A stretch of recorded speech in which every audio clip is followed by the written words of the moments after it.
Hey everybody, it's Bill Cecil again with your tip of the day. Hey, today's tip is to create clear boundaries for your team. As a leader with a team to lead, it's very important that you create clear boundaries for your team, and then you take time to train your team how to stay within those boundaries and definitely what those boundaries are. Now, the boundaries I think of as your rules, your class rules. But it's not enough just to establish your class rules. You have to enforce them. Hey, know this, your kids are going to test the boundaries. It doesn't make them good kids or bad kids. They're going to test those boundaries. Not all the kids, but I guarantee you, every kid in your room is going to be watching, especially when those kids test the boundaries to see if they're really in place. And if they're not, they're going to know that they can keep stretching those boundaries, and it's going to keep getting wider and wider and wider. And it's going to make your life miserable. It's going to make it much harder to teach and for kids to learn in your classroom. So you got to make sure you establish clear boundaries and that you enforce them.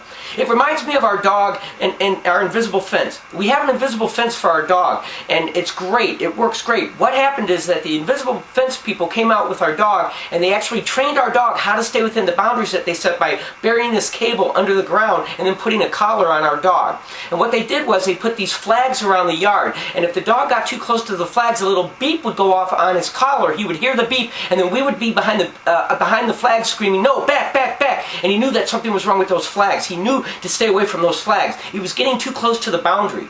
If you went about another 5 feet, that's where the cable was, and if he actually crosses those flags into that area where the cable is, he's going to get a little bit of a zap. That's the same as having a consequence in your room.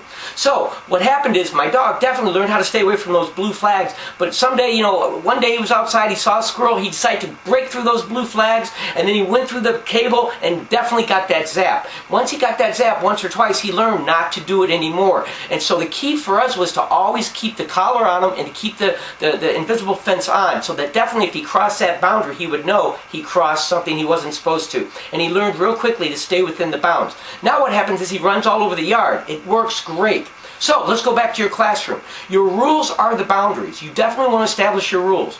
What you want to then do is have some kind of a warning that if the kids get too close to crossing over the boundary, they know it's just a warning. No punishment involved, but they get some kind of a warning. In my room, it's simply you get your name on my pad. That's it. It's just a reminder that you broke a certain rule. I let them know what rule they broke, and let them know that if they go any further that day and break another rule, there may be a consequence. Not maybe, there will be a consequence. And sure enough, later that day, if they break another rule, that to me is crossing the boundary. And what happens is there's a clear zap. And I don't mean actually a physical zap, obviously, but there's a consequence. It might mean losing half a recess or a full recess or sitting out a certain activity.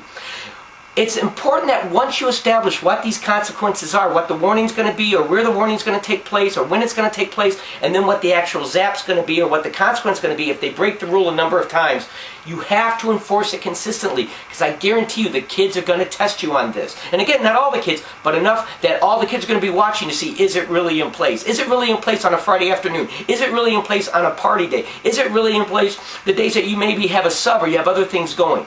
Mine is on all the time. That invisible fence is on all the time in my classroom. And you got to do the same in yours. And believe me, once the kids know what the boundaries are, just like my dog, they're going to quit testing the boundaries. They're going to learn to play and work within the area that you set up in your room and the boundaries that you set for your team. And it's going to make your life much easier. It's going to make your kids' life much easier. Believe me, they're going to appreciate the structure that you provide in your classroom. So take time to create clear boundaries for your team. I guarantee you it's going to save you time and a lot of frustration. A lot more teaching and learning is going to go on in your classroom. Hey, give it a shot. And remember, best year ever. You have the power to make it happen.